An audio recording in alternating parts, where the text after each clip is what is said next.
Czy łatwo jest przylecieć do Australii na wizę turystyczną?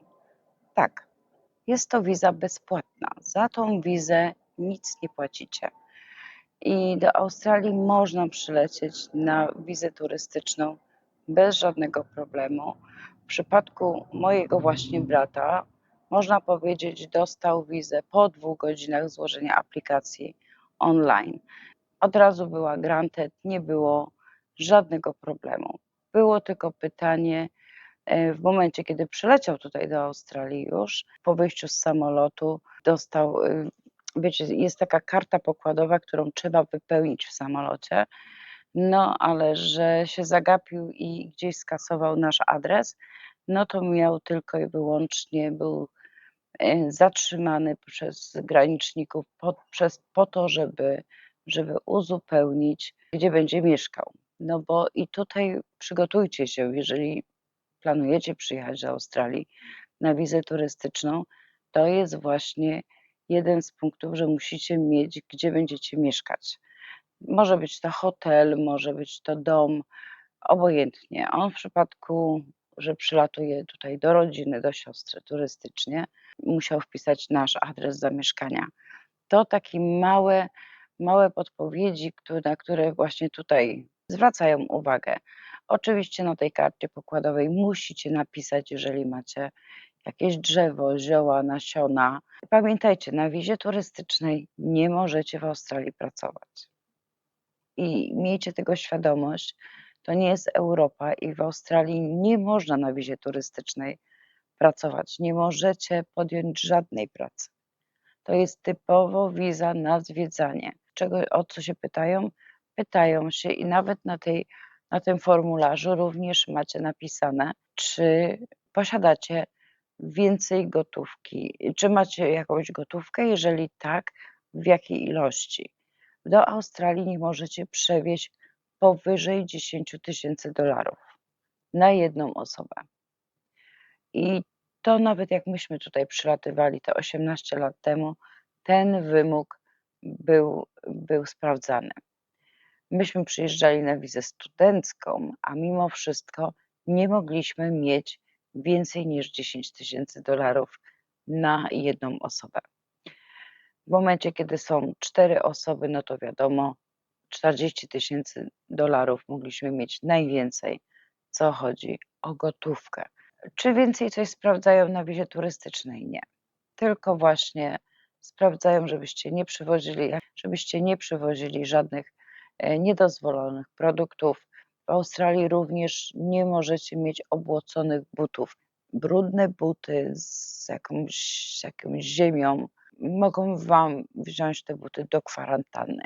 Tu w Australii są takie maty, że jak się przechodzi, to właśnie tak jakby nam dezynfekowały po prostu różne bakterie, które mamy na obuwiu.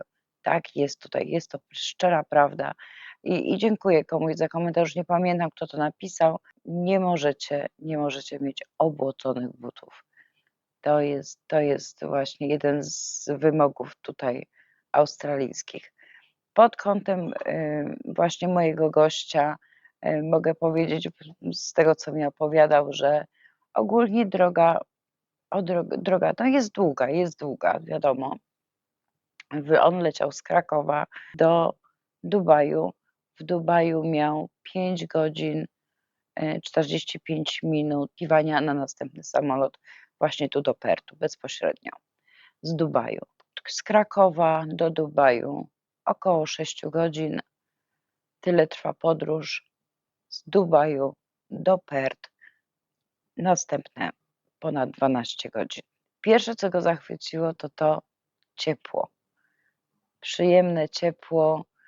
Oczywiście od razu wąchanie powietrza, jak to się mówi, ja się śmieję, to chyba wszyscy robią, tak?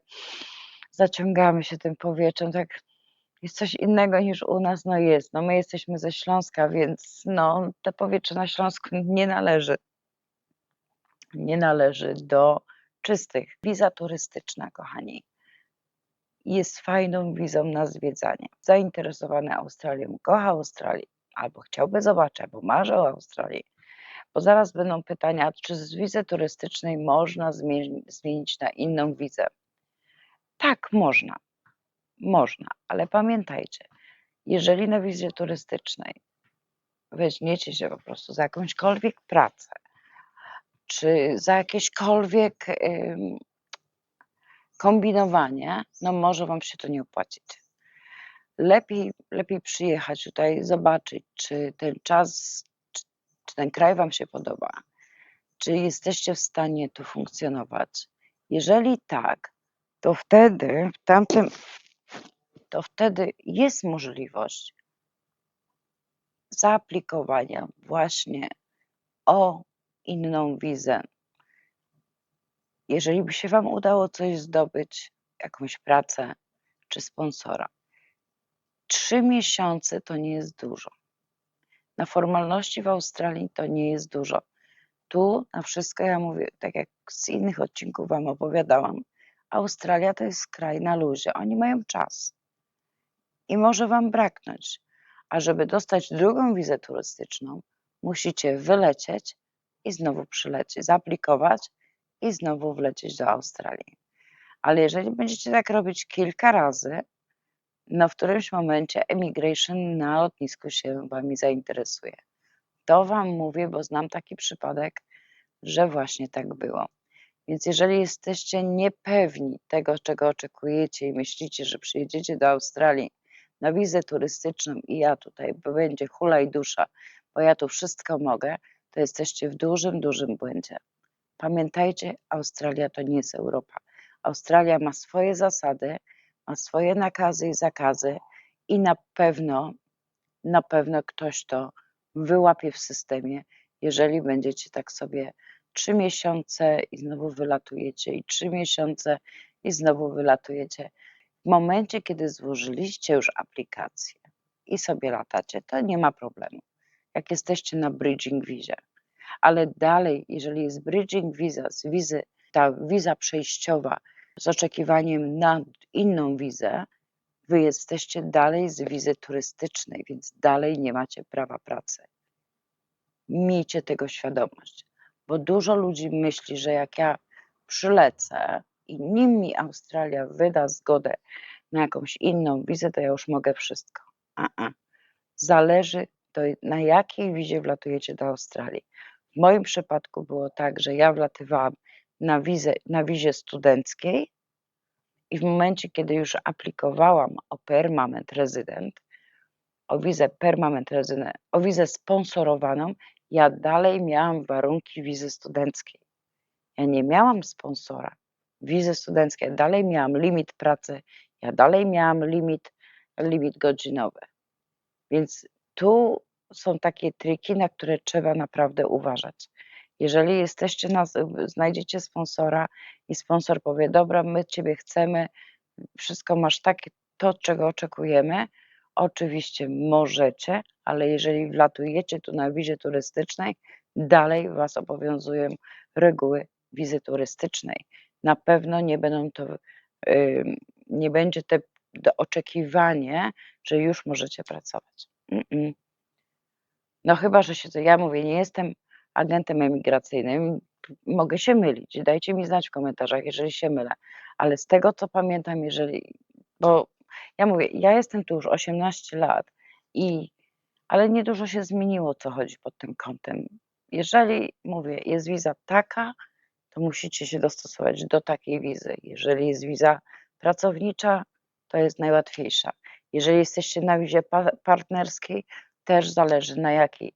Słyszałam, że jest kilka tych wiz, że różne mogą być reguły. Jedni mogą pracować, jedni nie mogą, jedni oczekują, jedni nie, więc na tym się nie znam aż tak dobrze, ale mówię, z punktu widzenia mojego i wiem, że ze wizy studenckiej się na pewno to nie zmieniło, i tak samo, co chodzi o wizę turystyczną. W Australii wiza turystyczna to jest właśnie po to, żeby zobaczyć, jak jest tu w Australii, zwiedzać, oglądać, pławić się w oceanie, chodzić po pięknych miejscach, spotykać kangury, no bo to jest to, czego nie ma na przykład w Europie. Głaskać koale. Więc też mamy właśnie zamiar no bo to jest, jak to być w Australii, kangura nie zobaczyć, nie pogłaskać go, prawda? No więc też to jest jeden z takich punktów, że chcemy pojechać właśnie w takie miejsce, gdzie można zobaczyć kangury, gdzie można zobaczyć koale, można dotknąć, bo to też jest ważne. Każdy jednak jest wzrokowcem i przez dotyk również odczuwa inną energię. No nic, moi kochani, u mnie już się robi ciemno. Nie wiem, czy zauważyliście, ale już jest naprawdę ciemno. Coraz bardziej. Za chwilę mnie nie będziecie widzieć. Czekajcie, włączę jakieś światło. No nic, kochani, dziękuję za oglądanie, za to, że jesteście. Trzymajcie się do jutra. Buziaczki. Bye!